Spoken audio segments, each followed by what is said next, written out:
merong dalawang klase ng kalayaan. Palagi natin naririnig yung kalayaan at ito'y pinagdiriwang natin sa iba't ibang uri ng panahon. Merong dalawang klase ng kalayaan. Yung isang kalayaang sekular na ang ibig sabihin nito ay yung kalayaan pandaigdigan. At ito ay nakasalalay sa prinsipyo ng tao. At pag sinabi natin kalayaan sa prinsipyo ng tao, ang ibig sabihin nito para sa kanila ay pwede mong gawin ang lahat ng bagay na gusto mong gawin dahilan sa ikaw ay malaya. Dahilan sa definition na ito ng kalayaan, ito ay nagdudulot ng anarkiya. Ang ibig sabihin ng anarkiya ay kaguluhan. Kaguluhan dahilan sa ang kanilang tinanggap na prinsipyo at meaning o ang kahulugan ng kalayaan ay pwede mong gawin ang lahat ng gusto mong gawin. Sa katotohanan, walang tunay na kalayaan. Dahil ang lahat ng kalayaan, maging sa sekular o sa makadiyos na kalayaan, lahat ito ay may boundary. Halimbawa, meron kang kalayaang gawin lahat ang nais mo. Nais mong pumatay at pumatay ka. Kalayaan mo yun eh. Pero anong nangyari sa iyo? Ikaw ay huhulihin, ikaw ay kukulungin, sapagkat ikaw ay lumabag sa pamantayan ng mundo. Pero hindi ka lumabag sa pansarili mo. Sapagkat sa pansarili mo ang tingin mo, ang kalayaan ay nais kong gawin ang lahat ng gusto kong gawin. Pero pag ginawa mo ang lahat ng bagay ng gusto mo, bakit ito may consequences? Ibig sabihin, bakit ganon ang definition ng kalayaan? Akala ko ba, ang kalayaan ay pwede kong gawin ang lahat ng bagay na pwede kong gawin kung gusto kong gawin, ay bakit pag aking ginawa, ako ay pinaparusahan kung ito ay hindi ayon sa kanila? So, ibig sabihin, maging sa sekular na panuntunan, walang totoong kalayaan. Hindi totoo yung definitions ng kalayaan na po pwede kong gawin ang lahat ng bagay na gusto kong gawin sapagkat ako ay malaya. Meron akong isang bagay na talinhaga ang ating Panginoong Yesus na naalala ngayon. Wala sa mensahe ito pero naalala ko lang. Na merong isang anak, merong dalawang anak yung mayaman na matanda. At yung kanyang bunsong anak ay sinabing ako ay malaya sa aking sarili, kung kaya gusto niyang mamuhay ng kung ano gusto niya. Gusto niyang sundin ang kanyang sarili, kung kaya't ang kanyang ginawa ay sinabi sa kanyang ama na ang lahat ng aking mamanahin ay ibigay mo sa akin at gusto kong gawin ang lahat ng bagay na ninanais ko at ibinigay ng kanyang ama ang lahat ng kanyang manahin at ang lalaking ito ay namuhay ng merong karangyaan at siya ay napaliwanag. Hanggang sa dumating ang punto na ang kanyang kalayaan ang sumigin sa kanya sapagkat nang maubos na ang lahat ng kayamanan ibinigay sa kanya ng ama, siya ay naghirap. Ibig sabihin, ang lahat ng kalayaan ay mayroong responsibilidad. Ang kalayaan ay hindi lamang ginagawa natin dahilan sa gusto nating gawin na walang responsibilidad na kasama pa dito. Kahit anong gawin mo, pagbalik-balik rin natin, ang iyong kalayaan ay may hangganan. Walang kalayaan na diretsohan. There is always a boundary for every freedom that you do. Nung ako ay lumalaki, o high school ako, meron akong isang definitions of freedom that I learned na hanggang sa ngayon ay chini-cherish ko. Natutuhan ko ito nung ako'y kabataan pa lang. At sa totoo lang, ako ay radikal nung ako ay kabataan pa. At ayaw ko ng merong kamalian sa lipunan. Sabi na kung hindi siguro sundalo ang aking kapatid, ay baka ako siguro ay kasama ng namundok sapagkat hindi ko nais ang ginagawa ng karamihan sa lipunan. No? Malaya sila, pero malaya silang gumawa ng kamalian. At sa aking prinsipyo, ito ay mali at ito ay hindi dapat gawin. Bagamat hindi pa ako Kristiyano, bagamat hindi pa ako anak ng Diyos, bagamat hindi pa ako mananampalataya, ay alam ko na kung ano ang definition of freedom. Ang sabi doon, sabi sa Ingles, at ito'y aking natutunan, freedom is not the right to do what you want, but it is a power to do what you should. Ang kalayaan ay hindi kapangyarihan na gawin mo ang kagustuhan, kung hindi ito ay kapangyarihan na gawin mo kung ano ang nararapat. At sa murang edad ko, ito'y aking natutuhan. Bagamat hindi nga ako Christian pa noon, ay nanatili na sa aking puso ang definitions of freedom, that it is not the right to do what you want, but it is a power to do what you should. At lalo itong umigting, at lalo itong pinagtibay, nang ako ay naging mananampalataya. At nagkaroon pa ng ibang kahulugan, sapagkat ang kalayaan ng sekular o ang kalayaan ng mundo ay iba sa kalayaan ng Diyos na nagmumula sa Diyos. Magkaiba sila. Bakit? Ito ang aking tatalakayin ngayong umaga sapagkat tayo ay nagkakatipon bilang mga kapatiran. Tayo ay nagkakatipon sapagkat tayo dito pare-pareho ay anak ng Diyos. At tinanais kong ibahagi sa inyo yung kabilang parte ng kalayaan. Iba ang kalayaang sekular at iba rin naman ang kalayaan maka-Diyos o spiritual. Binasa sa ating kanina, ang sabi doon sa unang Korinto sa Kabanata 8 sa talatang 9, ngunit mag-ingat kayo upang ang inyong kalayaan ay hindi maging sanhi ng pagkatisod ng maihina. Si Apostol Pablo,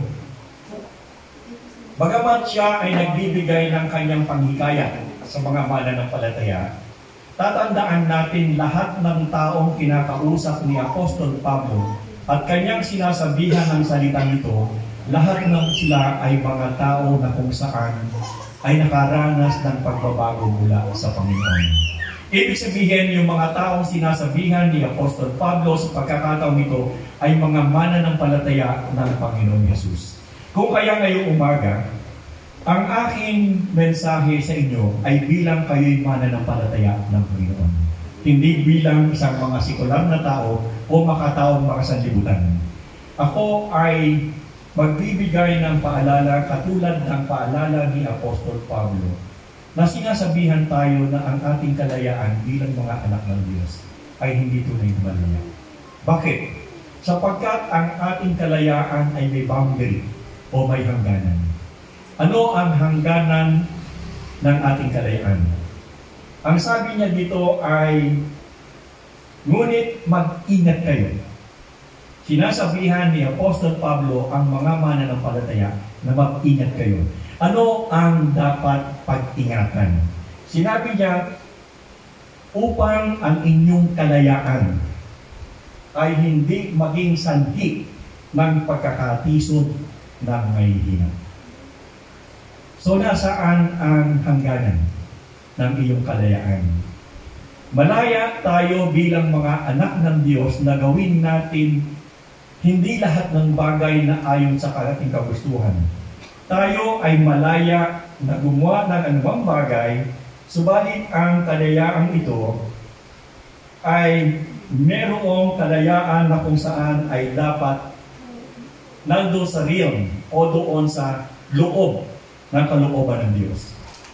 Dito rin sa unang Korinto, sa Kabanata 10 sa talatang 1, ito yung ating kalayaan na sinasabi ng ating Panginoon. Kung kayo'y kumakain o umiinom, kung gumagawa ng alinmang bagay, gawin ninyo ang lahat sa ikaluluwalhati ng Diyos. Ibig sabihin, ang ating kalayaan ay nakapaloob lamang doon sa ikaluluwalhati ng Diyos. Sinabi ni Apostol Pablo sa inspirasyon ng Banal na Espiritu, sinabi sa atin na kung anuman daw ang ating gagawin, isipin natin ito na kung ating ginagawa Ito ba'y ating ginagawa para sa kaluwalhatian ng Diyos? Ang sabi dito, hindi lamang sa isang bagay. Ang sabi dito, lahat ng bagay. Lahat ng bagay. When you say lahat, all, ibig sabihin kung ano man yung nangyayari sa buhay natin, dapat ang lahat ng ito ay para sa kaluluwalhati ng ating Panginoon. Ngayon,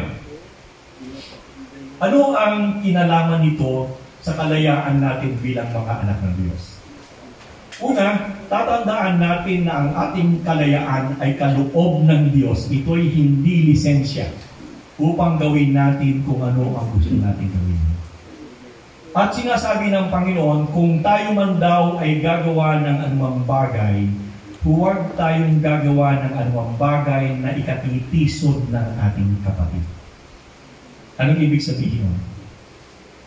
Huwag tayong gagawa ng anumang bagay sa ikatitisod ng ating kapatid. Kapag ikaw ay naglalakad, sabihin na natin kung saan-saan ka nakatingin. Kung minsan ay merong nakaharang doon sa harapan, anong nangyayari sa atin?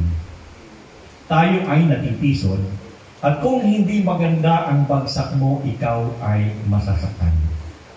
Ang sinasabi ng ating ni Apostol Pablo sa pamamagitan ng inspirasyon ng Banal na Espiritu, sinasabi ni Apostol Pablo na ang kalayaan ay kaloob ng Diyos.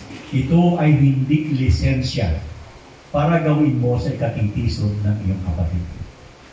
Alam niyo sa simbahan, iba-iba ang mananampalataya. Iba-iba. Iba-iba ang temperamento, iba-iba ang ugali.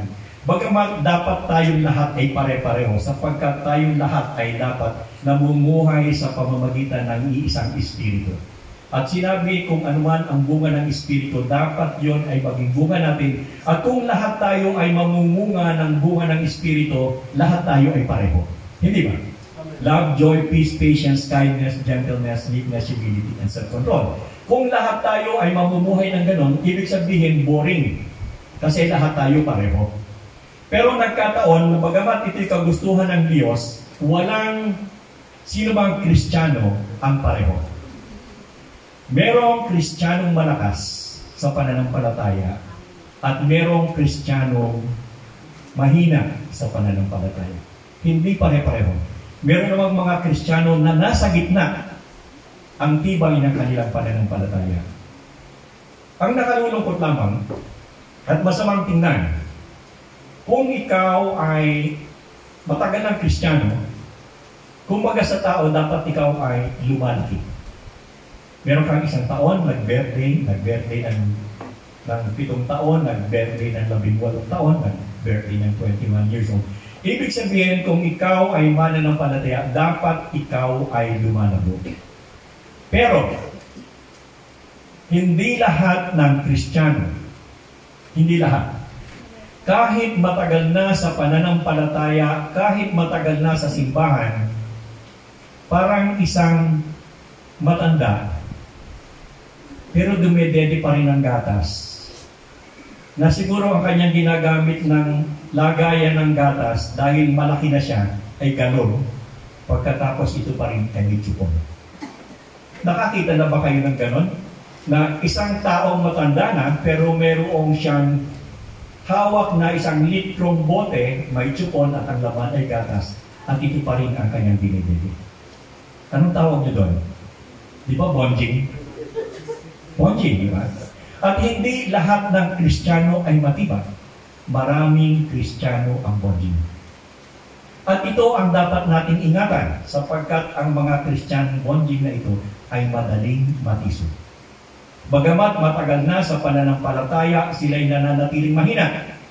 Ano ang dahilan?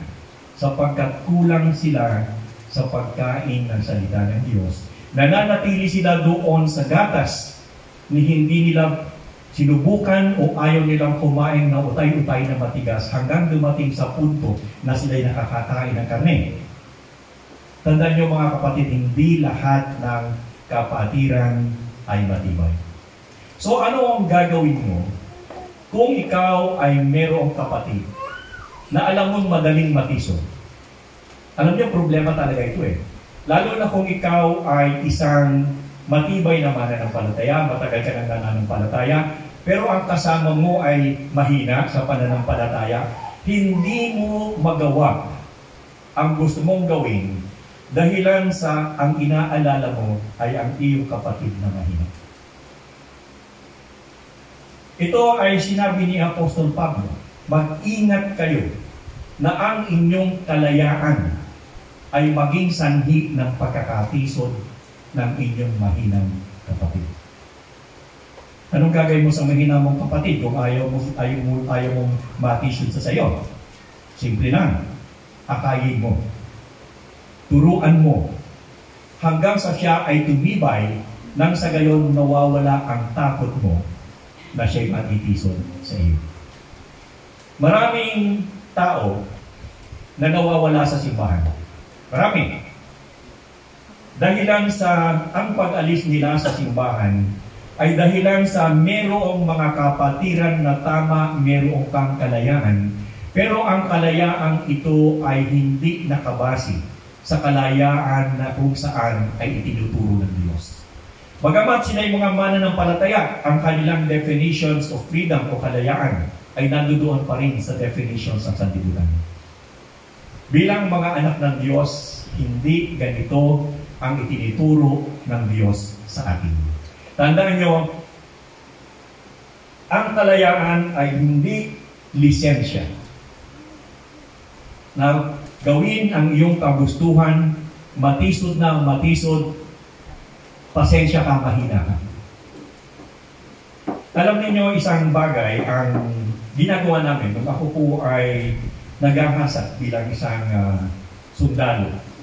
At kung kami po ay tumatakbo ng jogging namin, ako bilang pinuno, ako po ang tumatayong pinuno ng aming kumpanya, ay inilalagay ko po ang lahat ng mahinang tumakbo sa unahan. Kung sino ang mga mahihinang tumakbo, inilalagay ko sila sa unahan para sila ang magdala ng facing, sila ang tumakbo ng ayon sa kanilang kilos at lakas. Bakit? Kung ilalagay mo ang mga mahihina sa likuran, baka nakarating na kayo doon sa finish line o sa inyong pupuntahan, malayo-malayo ka na sa kanila. Bagamat sinasabi mo na nakakainis naman ito sa halip kami ay natapos na, hindi kami matapos dahilan sa kanya sapagkat siya ay mahina, siya ay babagal. Bilang mga anak ng Diyos, ito ang kaibahan natin sapagkat hindi natin tinitingnan ang ating sarili, ang tinitingnan natin ay ang kapakanan na kapatiran. Mahirap yun. Hindi ko magawa ang aking gusto bilang Kristiyano, bilang mananampalataya. Ako'y napipigilan ng aking kapatid na mahina. Hindi ako maka-move on dahil lagi siyang nakasabit sa akin. Natatakot ako baka siya'y matisod. Anong dapat nang gawin? Ang sabi ng Panginoon, maliwanag na huwag kang maging dahilan sa ikatisod ng iyong kapatid. Alam niyo, bihira itong pag-usapan sa simbahan. Bihirang pag-usapan sa simbahan sapagkat yung iba'y natatakot na pag-usapan ito. Bakit? Alam nilang katitisuran sila At yung iba natutuwa pa pagka natitisod yung iba doon sa kanila Bahala ka sa buhay mo. Diba? Mahina ka And yet, this is not the design of God. Bilang kapatiran ay pananagutan mo ang iyong kapatid. Hindi, kung naaalala ninyo, si Cain at si Abel ba yun? Na hinahanap ng Panginoon, nasaan si Abel? Ano sabi ni Cain? Am I my brother's keeper? Sa mga Kristiyano, we are our brother's keeper. Kung merong kahinaan ang ating kapatid, tayo ay maging kalakasan nila. Kung saan sila mahina, doon natin iabot ang ating kamay upang ang kanyang kahinaan at ang ating kalakasan, tayo ang maging gabay. Sinasabi ko ito sa inyo sapagkat ito ay aking karanasan sa matagal na sa gawain. Ako po ay nasa 48 taon na sa gawain. Mas matanda pa sa akin ako nag-umpisa. At marami akong nakita na mga mananampalataya na bigla na lamang nawawala sa simbahan. nakalulungkot. At kung ito ay hahanapin mo, isang bagay lamang ang sasabihin lang kung bakit sila nawala. Ako po ay natisod.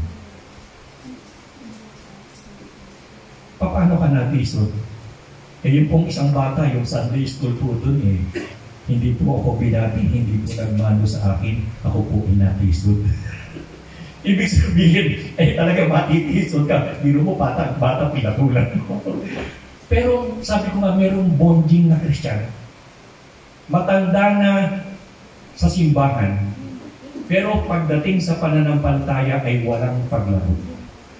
At napakadaling matisod. Mga kabataan, tandaan nyo yan. Marami ang nagkakaroon ng problema sa inyo at naging nanakit. Dahilan sa bakit gano'n yung aking kasama sa simbahan. Nakakatisod siya. Halimbawa, bibigyan ko kayo ng isang ehemplo ng pinagkakatisuran. Pagkain. Alam niyo ba na ang pagkain ay pwedeng pagkatisuran? Halimbawa, ang aking kapatid ay hindi kumakain ng dinugan. Maraming dinugan. Ako din, hindi ako kumakain nun. Kumakain. Pero ang tatay ko, magaling magluto niyan. Every time, I remember when I was a kid. Doon sa bahay namin, ang tatay ko umuwi yan from work ng Saturday and Sunday. And every Sunday, ang bahay kasi namin yung malaki, tapos meron kami mahabang-habang pugon-pugon, yung may mga gano'n. At pag linggo, ang aking ama ay nagluluto. Dahil lang sa marami kaming bisita, kalimitan ng Sunday kasi nagpapabahay yung mga mangyan. At sila ay pumupunta sa aming bahay sa bayan. May bahay kami sa bundok, may bahay kami sa bayan. At kapag ang mga mangyan ay bumababa, ay sila ay tumutuloy sa amin. At ang tatay ko naman ay lagi nagluluto. At ang tatay ko ay napakahusay magluto ng dinugang. Yan ang lagi niyang niluluto. Kumakain lahat, pero ako po ay hindi kumakain ng dinugang. Ibig sabihin ay masama yun, hindi naman. Talagang hindi lang, meron talaga akong pagkain na hindi kinakain. Pero kung ang aking kapatid ay katulad ko na hindi kumakain ng dinugan, at alam mo namang hindi siya kumakain, hahayinan mo ba siya ng dinugan? Hindi masama. Okay, hindi masama. Kumakain nga kami, kumakain kami. Ikaw lang ang hindi. Bakit hindi ka rin kumain? At kapag hindi ka kumain, wala kang kwenta. Pero bilang mga anak ng Diyos, ang atin ay pangunawa. Hindi lahat ng mananampalataya ay pare-pareho. Hindi lahat ng mananampalataya ay pare-pareho ang panlasa. Hindi po. Huwag tayong maging katitisuran ng ating kapatid. Kung alam natin na ang ating kapatid ay matitisod sa ganong klase ng bagay, bagamat ito'y tanggap natin, tayo ang magpaparaya. Tayo ang magpapalampas. Tayo ang magsasakripisyo sapagkat mas importante ang ating kapatid kaysa sa pagkain. Naintindihan niyo ako? Merong isang pangyayari na alam po ninyo nung ako po ay hanggang ngayon merong mga kapatiran na kapag ako'y inimbitahan sa bahay nila, sila po ay tuwan-tuwa at sila'y naghahanda. At ito po iranas ko. Ako po nung nagtuturo pa doon sa probinsya, ay merong isang pamilya na kung saan ay pagdating ng araw ng Sabado, ako'y dapat ay nasa bahay nila. Malayo yung kanila, pero dapat itong pamilyang ito, pag araw ng Sabado, ako'y dapat ay nasa kanila. Bakit? Sila po ay nagluluto, sila po ay naghahanda para sa akin. Ako ay tinuring na anak. At kaluguran ng pamilyang ito na ako'y dumating kapag araw ng Sabado. At talagang nagluluto sila hanggang ngayon buhay pa nga. Ang lalaki ay namatay na, pero ang aking nanay ay buhay pa hanggang ngayon. Merong pagkakataon na sa paghahanda ng pagkain ay yung salad ay may nakaligta ang siguro hindi nakita. Alam niyo kung anong meron? Yung ang tawag doon, yung worm. Ano yung worm sa Tagalog? Uod. No? Yung uod. Pero ang kinakain nito ay yung halaman, yung pechay, ay yung repolyo. Ganon. At nung ito ay ihain sa akin, at nakita ko ito, kung kayo, anong inyong gagawin? Anong gagawin niyo? Aalisin. Di ba? Pero pag inalis ninyo ito, ano ang magiging damdamin noong naghanda? Mapapahiya siya. Hindi ba? Bakit ako naghain sa isang tao na kung saan ay mayroong isang sangkap na hindi ka nais-nais at hindi ako nanditoon? So, ang mangyayari sa kanya, kapag ito nasa isipan ko, kapag ito'y aking tinanggal at kanilang nakita, sila'y mapapahiya. Alam niyo ang aking ginawa? Ito'y aking kinain. Mas mahalaga ang aking relasyon, mas mahalaga ang aking kapatid at ang kanyang damdamin kaysa sa uod na ito, dahil ito naman ay kumakain ng leaf, gulay. At kapag ito'y aking kinain, anong problema? Ilalabas ko rin ito. Pero kung nasaktan ko ang damdamin ng aking kapatid, gaano kalaki ang perwisyon aking gagawin? Hindi ba? Sinasabi ko ito sa inyo, lalo na sa inyong mga kabataan, sapagkat ako'y nagdaan sa edad ninyo at napakaraming pagkakataon na kung saan kayo ay mapapasabak. Doon sa pagkakataon na isasakripisyo ninyo ang inyong sarili para sa kapakanan ng inyong kapatid. Mararanasan niyo at mararanasan niyo. Ikaw, ako, umiinom ako ng wine dahil nasanay kami sapagkat nandun sa Amerika kami, lalo na sa Chicago, ay napakalamig. Sobrang ang lamig doon. At kung ikaw ay uminom ng anumang bagay katulad ng wine na ito'y nagpapainit ng kayong katawan ko, ito ay normal. Walang masama ito sapagkat ito'y kasama doon. Yung pag sinabi naman sa Bible, huwag ka lang maglalasing. Pero dahilan sa pangangailangan ng sitwasyon na ikaw ay nasanay. Nasanay kang uminom ng wine. At kanina nga sabi ng wife ko, merong rosé pala doon eh. Yung rosé, paborito namin yan eh. Yung wine na rosé, paborito namin yan. Kapag yan ay matamis, masarap inumin yan. Pero halimbawa sa Pilipino, sa kultura natin, lalo na sa mga Kristiyano, huwag kang iinom ng alak. At walang distinction. So, bagamat para sa akin ang uminom ng wine ay walang masama.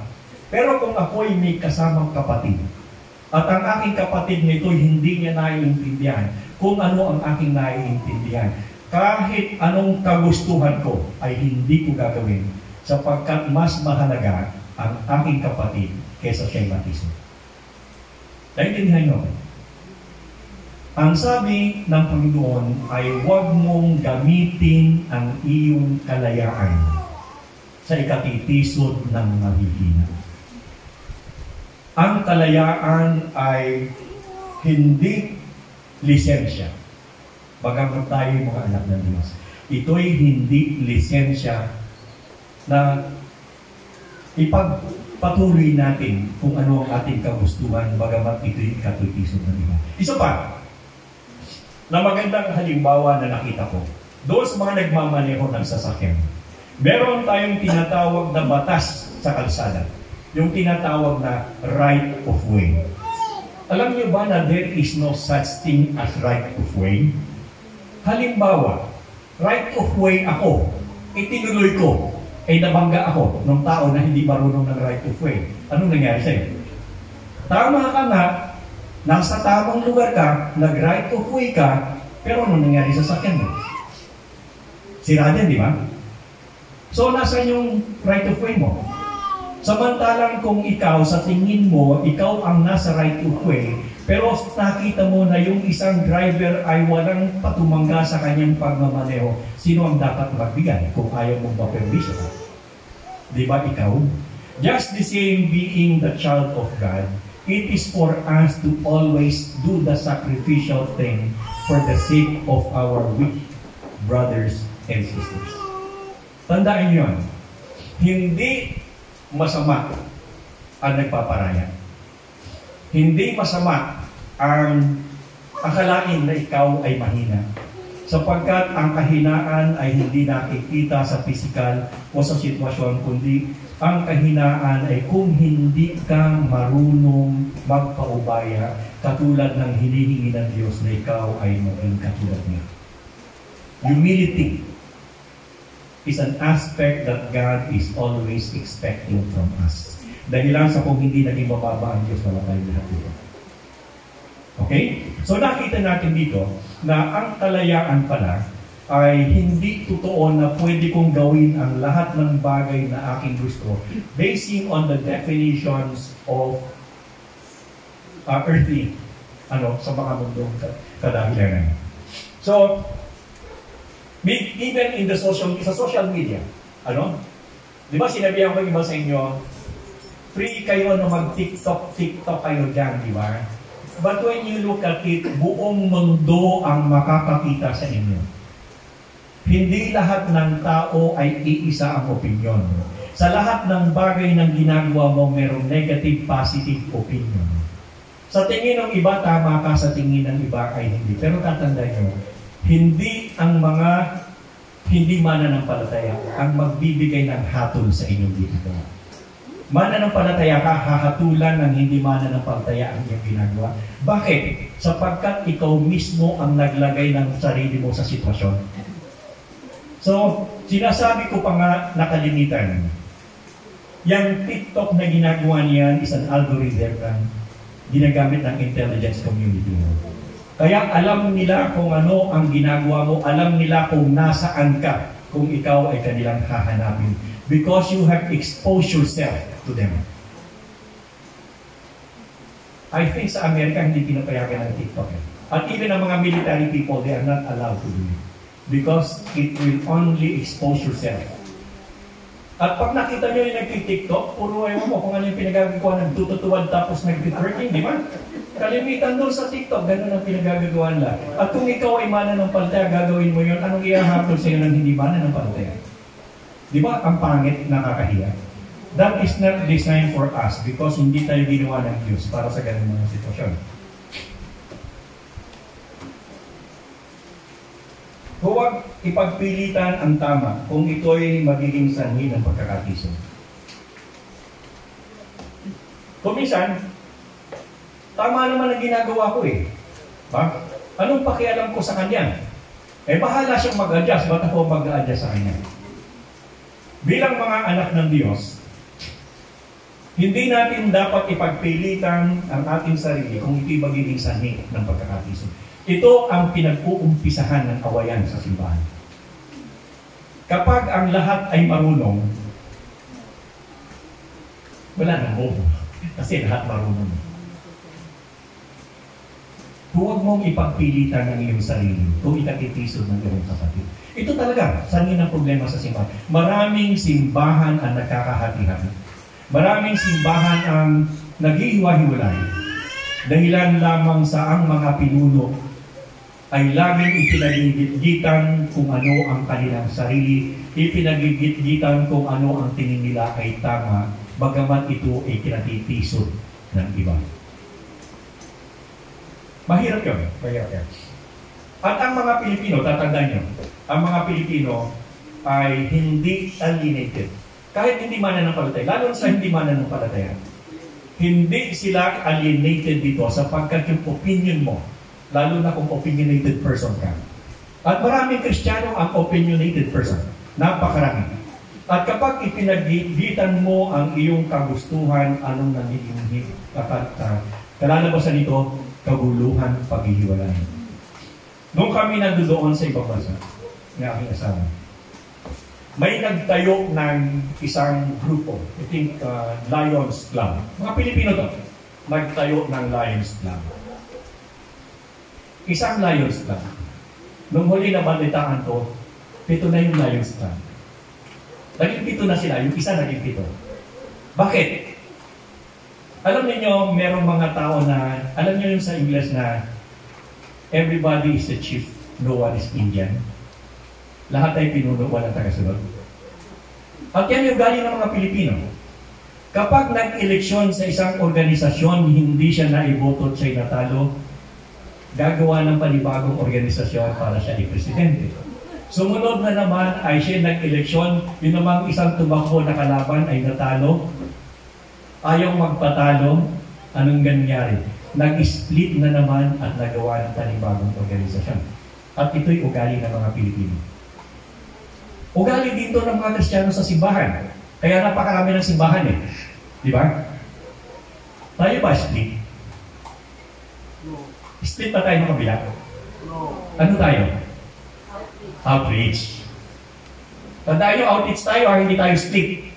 Kasi karamihan, pag nagkakadalwa na ganyan, nagtataka yung mga tao, bakit ikaw, bakit kaya meron mga kasama nyo nandun, bakit ikaw nandito yung mga siguro nag-away yan.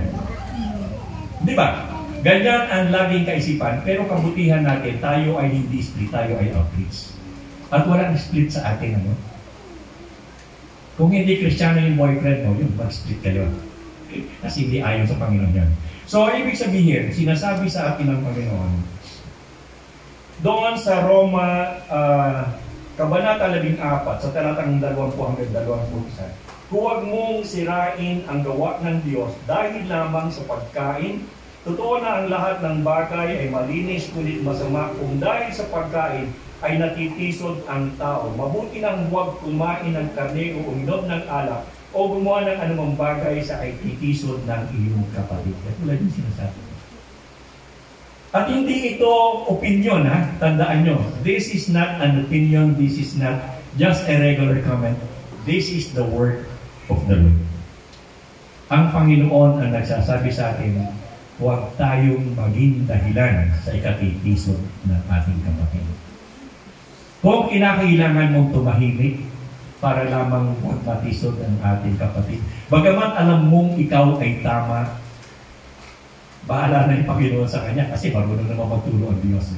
But dahilan sa ikaw ay sumusunod sa Diyos kaysa sa iyong sarili, then let God do the doings. Bahala ang Diyos kung ano ang gagawin sa kanya. But let not be yourself to become an instrument for the downfall of your brother. Wala namang mawawala sa akin kung ako'y magbigay eh. Di ba? Kung pinabayaan ko man siya doon sa kagustuhan niya o hindi ko man ginawa yung kanyang kagustuhan dahil baka siya matisod, ano nawala sa iyo? Wala, di ba? Sa halip ikaw ay nag-gain because you follow the teachings of Christ na hindi ka dapat katitisan. So, yun ang mga bagay na ninanais kong malaman ninyo.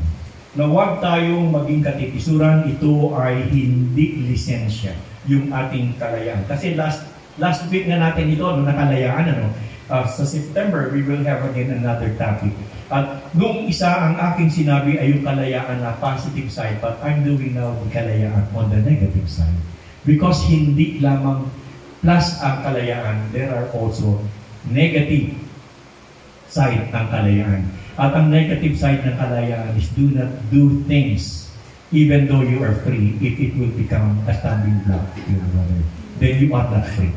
Hindi ka malalaman. Tandaan nyo sa pa, ang kalayaan ay handang magsakripisyo. For the sake of your brother, sacrifice. Walang masama kung ikaw ang magsasakripisyo because what you're doing is you are just following what the Lord Jesus Christ did. Ang Panginoon ay nagsakripisyo para sa atin. Bakit hindi tayo magsakripisyo para sa ating kapatid? Wala tayong magagawa eh. Mahina siya eh. Hindi anong gagawin mo? Eh di gumawa ka ng parang para siya lumakas. Dalhin mo siya sa Sunday School. Nakita niyo ba ang aming Sunday School? Every Sunday, nagsa-Sunday School kami at maraming natututuhan. Di ba? May natututuhan ba kayo sa Sunday School ko? Yes. Ano ang resulta ng pag-aaral ninyo sa Sunday School natin? Marami kayong natututuhan na hindi nyo akalain na ganun pala yun. At lumalawak ang inyong pangunawa. At dahil sa lumalawak ang inyong pangunawa, ano nangyayari sa inyo? Kayo ay tumitibay. At kapag kayo ay tumitibay, hindi kayo madaling matisod. Sapagkat malawak ang inyong kaisipan. So, ganoon din ang gagawin nyo doon sa mga kapatirang mahina. Dalhin nyo sa pag-aaral ng salita ng Diyos, sapagkat ang salita ng Diyos ang pagkain ng kaluluwa. At kumain sila, pag kumain sila, tumibay ang kanilang kaluluwa, tumibay ang kanilang spirito, hindi na sila matitisod sa inyo, sapagkat sila na ay matibay. So, una, ang kalayaan natin ay hindi libre. Ito ay isang obligasyon na dapat natin ginagawa. Ito ay isang sakripisyo na dapat natin gawin alang-alang sa ating mga kapatid. Ang kalayaan na walang pag-ibig ay magiging kasakiman. Every time you do your freedom and you sacrifice, what you're doing, you are just showing the love to your brother. Hindi po at wala pong bawal, hindi po kayo makukulong kung kayo po ay gagawa ng mabuti.